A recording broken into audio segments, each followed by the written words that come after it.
Welcome to T6. This is professor Vinod Kumar. ఇవాళ topic ఏంటంటే జిహెచ్ఎంసీకి దళితులు మేయర్గా అర్హులు కాదా? ఎందుకంటే మనము మొదటి నుండి అంటే ఎంసీ అంటే మున్సిపల్ కార్పొరేషన్ హైదరాబాద్ ఏదైతే ఎంసీహెచ్ స్టార్ట్ అయ్యి 1951లో స్టార్ట్ అయిందో, దాని తర్వాత 34 ఏళ్ళ తర్వాత మొదటిసారిగా 1986లో కార్ల ప్రకాశ్రావు, అనముల సత్యనారాయణ, తర్వాత అల్లంపల్లి పోచయ్య, నాకు తెలిసి ఇలా ఒక పోచయ్య తప్ప, పోచయ్య తెలంగాణడేమో, మిగతా వాళ్ళు కూడా ఆంధ్రలో ఉంటారు. సో తెలంగాణలో ముఖ్యంగా ఉమ్మడి ఆంధ్రప్రదేశ్లో ఉన్న జిహెచ్ఎంసీ అంటే మున్సిపల్ కార్పొరేషన్ 1951లో ఏర్పడితే 34 ఏళ్ళ తర్వాత ముగ్గురు కూడా రెండేళ్ళకొకరు, ఒక సంవత్సరం ఒకరు, అంటే మొత్తం 5 ఏళ్ల టెన్యూర్లో ముగ్గురు దళిత మేయర్లు ఇవాళ అంటే రిజర్వ్ అయింది కాబట్టి అప్పుడు మేబీ మేయర్కి అవకాశము జేఏవైలో ఎంఐఎం సపోర్టుతోని మొట్టమొదటిసారిగా ఇవాళ ఒక దళిత మేయర్ని చూడగలిగిన. ముస్లిం మేయర్ల తర్వాత దళిత మేయర్లు ఏర్పడారంటే బికాజ్ ఆఫ్ ఎంఐఎం. అంటే ముస్లింలు దళితులు కలిస్తే ఖచ్చితంగా జిహెచ్ఎంసీని గెలవచ్చు అనేది మనకు ఈ 1986లో, అంటే నేను 10th క్లాస్ అప్పుడు చదువుతున్నా, అంటే నేను 10th క్లాస్ చదువుతున్న టైంలో ఇవాళ జిహెచ్ఎంసీలో మొదటి దళితుడు ఇవాళ మేయర్ కాగలిగాడు. అంటే ఇప్పుడున్న జిహెచ్ఎంసీ, అంతకుముందు మున్సిపల్ కార్పొరేషన్ ఆఫ్ హైదరాబాద్ ఎంసీహెచ్లో. తర్వాత జిహెచ్ఎంసీగా ఏర్పడిన తర్వాత మొదటిసారిగా ఒక రెడ్డి, తర్వాత కాపులు అయిండు, ముస్లిం అయిండు. అంటే ఎప్పుడైతే జిహెచ్ఎంసీ ఏర్పడదో, జిహెచ్ఎంసీ 2009లో ఏర్పడితే ఇప్పటిదాకా కూడా ఒక దళిత మేయర్ కాలేకపోయాడు. అంటే దాదాపుగా 22% జనాభా కలిగిన దళితులు జిహెచ్ఎంసీలో సుమారు 1,50,00,000 జనాభా ఉంది. ఇప్పుడు ప్రజెంట్ 1,50,00,000లో 20% ఎబోగా దళితుల పాపులేషన్ ఇవాళ ఉంది. అంటే 20% ఎబో అంటే దాదాపుగా 25 లక్షల మంది, 30 లక్షల మంది దళితులు ఉంటే ఒక్కరు కూడా దళితులకు అర్హులు కాదా? దళితులు మేయర్లుగా అర్హులు కాదా?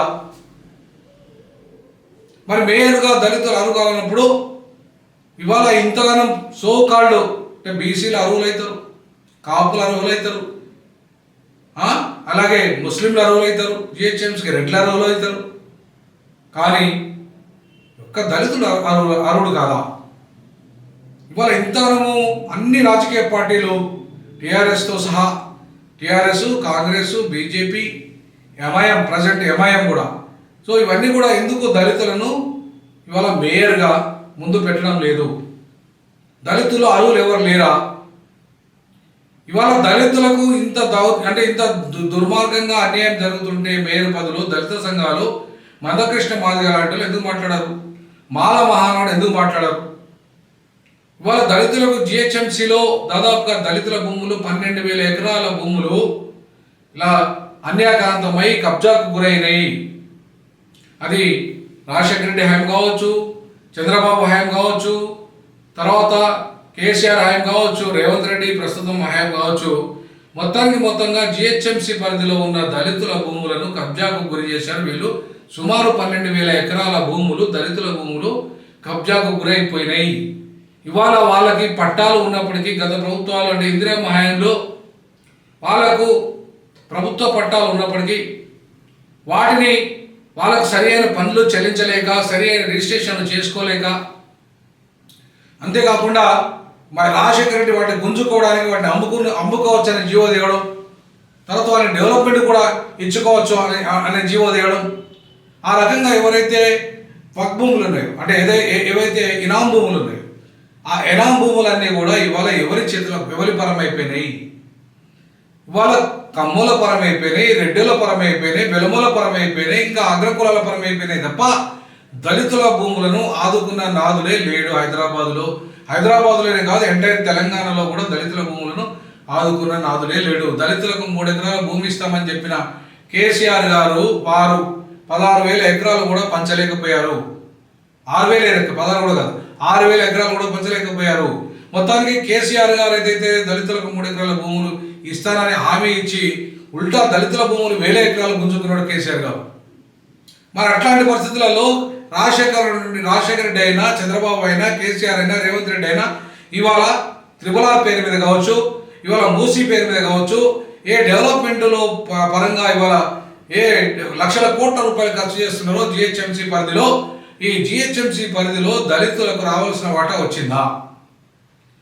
దళితులకు ఇవాళ అట్టడుగున అణచివేయబడ్డ దళితులను మాలమాదిగలుగా విడగొట్టి ఇవాళ వాళ్ళని పబ్బం కట్టుకుంటూ వాళ్ళ సమస్యను 30 ఏళ్ళుగా పరిష్కరించకుండా వాళ్ళ మధ్యలో చంద్రబాబు నాయుడు ఏదైతే చిచ్చు పెట్టాడో ఆ చిచ్చు ఇంకా రావణ కాష్టలాగా రగులుతూనే ఉంది. అది మాదిగలకు లాభం చేయలేదు, నా మాలలకు న్యాయం లాభం చేయలేదు, ఉప్పు కులాలకు న్యాయం చేయలేదు, అంటే మోస్ట్ బ్యాక్వర్డ్ ఎస్సీ కులాలకు కూడా న్యాయం చేయలేదు. అంటే ఇవాళ ఈ దళితుల విషయానికి వస్తే ఎక్కడ కూడా న్యాయం చేయని పార్టీలు చివరికి రిజర్వేషన్ కంటోన్మెంట్లో కూడా ఇవాళ మాదిగా గెలవాల్సి ఉంటే మెజార్టీ మాదిగలు ఉండే అక్కడెక్కడ కూడా ఒక్కసారి మాదిగ కూడా అవకాశమే లేదు. ఇవాళ డీలిమిటేషన్ రాబోతున్నది. ఈ డీలిమిటేషన్ వారు పెరిగిన పాపులేషన్కు అనుకూలంగా దళితుల పర్సెంట్ ఇప్పుడు దాదాపుగా 22 నుండి 25% పై ఇక్కడ జిహెచ్ఎంసీ పరిధిలో ఉంటుంది. సో 22 నుండి 25% ఉన్నాయి జనాభాకు. రేపు ఒక్క ఎంపీ సీట్ కూడా ఇక్కడ లేదు, ఒక్క ఎమ్మెల్యే సీటు కంటోన్మెంట్ మాత్రమే అది జిహెచ్ఎంసీ పరిధిలో ఉంది. ఇంకా ఇవాళ కోమటిరెడ్డి వెంకటరెడ్డి 34 ఎమ్మెల్యే సీట్లు పెరగబోతున్నాయి, 7 ఎంపీ సీట్లు పెరగబోతున్నాయని చెప్తున్నాడు. మరి ఇలా దళితుల వాటా ఎంతో రాబోతున్నది? ఈ 34 సీట్లలో రిజర్వేషన్ సీట్లు ఎన్ని పెరగబోతున్నాయి? ఈ 7 పార్లమెంట్ సీట్లలో ఎన్ని పార్లమెంట్ సీట్లు దళితులకు కేటాయించబోతున్నారు? ఈ అంశాలు కూడా కోమటిరెడ్డి వెంకటరెడ్డి చెప్పింటే బాగుండేది, కానీ ఆయన ఆ విషయాలు ఏం చెప్పలేదు. కాబట్టి ఇవాళ దళిత నాయకులారా, ఇవాళ మాలైనా, మాదిగ అయినా, మోస్ట్ బ్యాక్వర్డ్ ఎస్సీ కులాలైనా మిమ్మల్ని ఇవాళ ఏంటంటే కరివేపాకులాగా వాడుకొని పడేస్తున్నారు.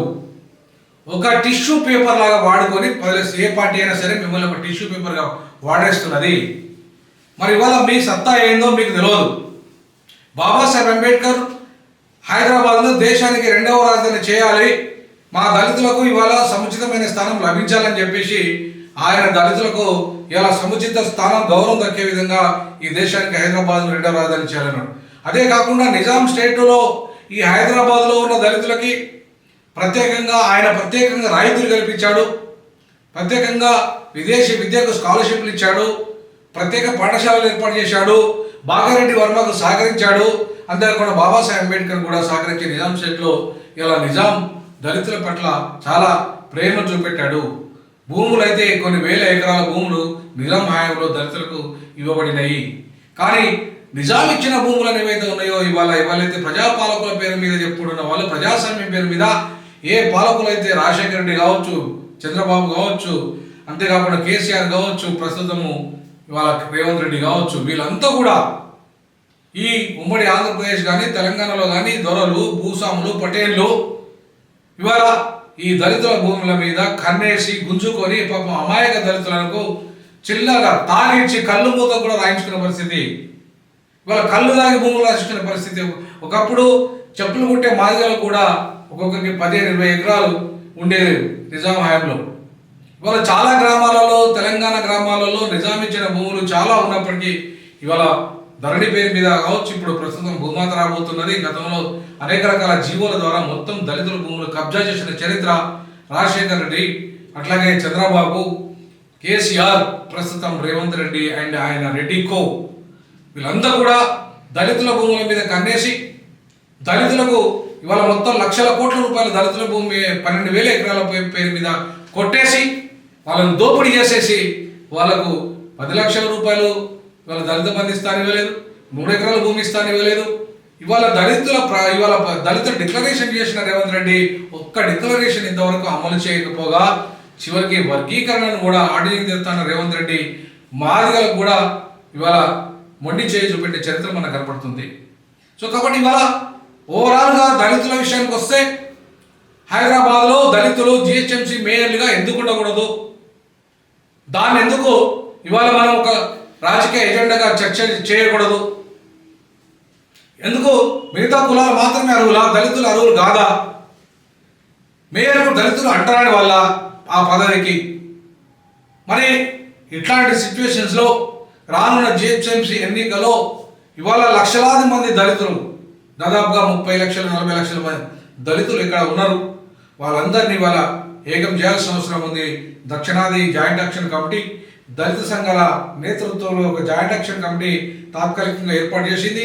ఇంకా దాన్ని విస్తృతపరిచి ముస్లింలతో కూడా జతకట్టి, మోస్ట్ బ్యాక్వర్డ్ కులాలతో జతకట్టి ఇవాళ జిహెచ్ఎంసీని రేపు దళితులు మేయర్ను కైవసం చేసుకునే దిశగా, దళితులు మేయర్ను కైవసం చేసే దిశగా టీజాకు తన రాజకీయ ఎజెండాను ముందుకు తీసుకురాబోతున్నది.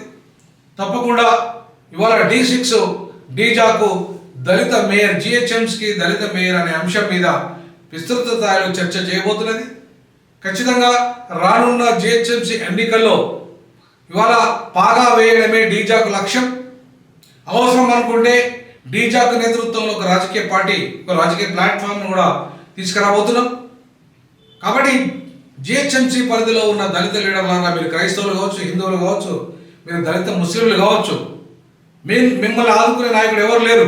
మిమ్మల్ని మోసం చేసే వాళ్ళే ఉన్నారు తప్ప మిమ్మల్ని ఆదుకునే నాయకుడు ఒకరు లేరు. అందుకే ఇవాళ బాబాసాహెబ్ అంబేద్కర్ వారసునిగా మొన్న బాబాసాహెబ్ అంబేద్కర్ యొక్క 68వ వర్ధంతి రోజు నేను గ్రేటర్ హైదరాబాద్ను జిహెచ్ఎంసీ పరిధిలో హైదరాబాద్ను దేశానికి 2వ రాజధాని చేయమని దీక్ష చేయడం జరిగింది. ఇదే హైదరాబాద్లో 125 అడుగుల విగ్రహం అవమానం గురి చేస్తున్నాడు రేవంత్ రెడ్డి. అక్కడ ఇవాళ ఆ బాబాసాహెబ్ అంబేద్కర్ విగ్రహం సాక్షి చెప్తున్నాను, హైదరాబాద్ను దేశానికి 2వ రాజధాని సాధించాలంటే, బాబాసాహెబ్ అంబేద్కర్ కలలు నెరవేర్చాలంటే దళితుడే మేయర్ కావాలి. దళితులు మేయర్ అయితే తప్ప ఈ లక్ష్య సాధనకు ఎవరు పట్టించుకోరు. సో ఎవరు రారు ముందుకు. ఇవాళ హైదరాబాదు ప్రపంచ నగరంగా అభివృద్ధి చెందింది. హైదరాబాదు ఇవాళ అన్ని రంగాల్లో దూసుకెళ్తుంది. ఢిల్లీ కంటే కూడా 100 రెట్లు మెరుగైన హైదరాబాద్ ప్రాంతం డిఫెన్స్ రంగాల్లో కావచ్చు, వాతావరణ విషయంలో కావచ్చు, అలాగే డెవలప్మెంట్లో కావచ్చు, అంతేకాకుండా విద్యావంతులు కావచ్చు, ఫార్మా టెక్నాలజీ కావచ్చు, ఐటీ రంగం కావచ్చు, ఇలా ఏ రంగాన్ని చూసుకున్నా ఢిల్లీ కంటే 100 రెట్లు మెరుగైంది హైదరాబాదు దేశానికి దిక్చూసి. హైదరాబాదు ఇవాళ మొత్తం భారతదేశానికి దిక్చూసిగా 2వ రాజధాని కాబోతున్నది. ఆ బాబాసాహెబ్ అంబేద్కర్ కళ నెరవేర్చడమే నా లక్ష్యం.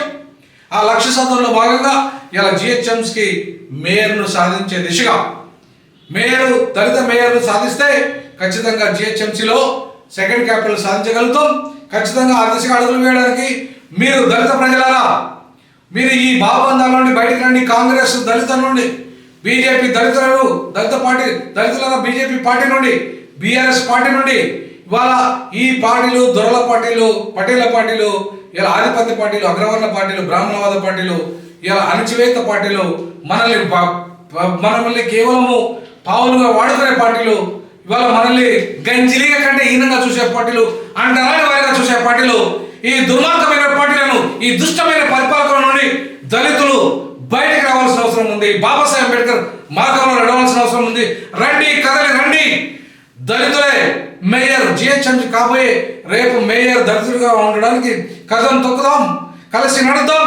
మీ అందరూ దళిత ప్రజలారా, మిమ్మల్ని జిహెచ్ఎంసీ పరిధిలో ఉన్న దళిత ప్రజలారా, మిమ్మల్ని అందరినీ వేడుకుంటున్నా, మాలైనా మాదిగైనా మీరు ఏమన్నా కానీ మనకు ఆత్మగౌరవం ముఖ్యం, అస్తిత్వం ముఖ్యం, అధికారం ముఖ్యం, అభివృద్ధి ముఖ్యం.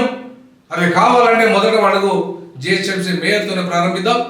ఆ దిశగా అడుగులు వేయాల్సిందిగా విజ్ఞప్తి చేస్తూ D6ను బలపరచండి, దక్షిణాది ఉద్యమాన్ని బలపరచండి. అందుకు D6కు మీరు ఆర్థిక సహకారాన్ని అందించండి. అట్లాగే D6ను సబ్స్క్రైబ్ చేసుకోండి. అంతేకాకుండా షేర్ చేయండి, లైక్ చేయండి. మీ సహకారాన్ని అందించాల్సిందిగా విజ్ఞప్తి చేస్తాను. జై భీమ్, జై జిహెచ్ఎంసీ, జై హైదరాబాద్.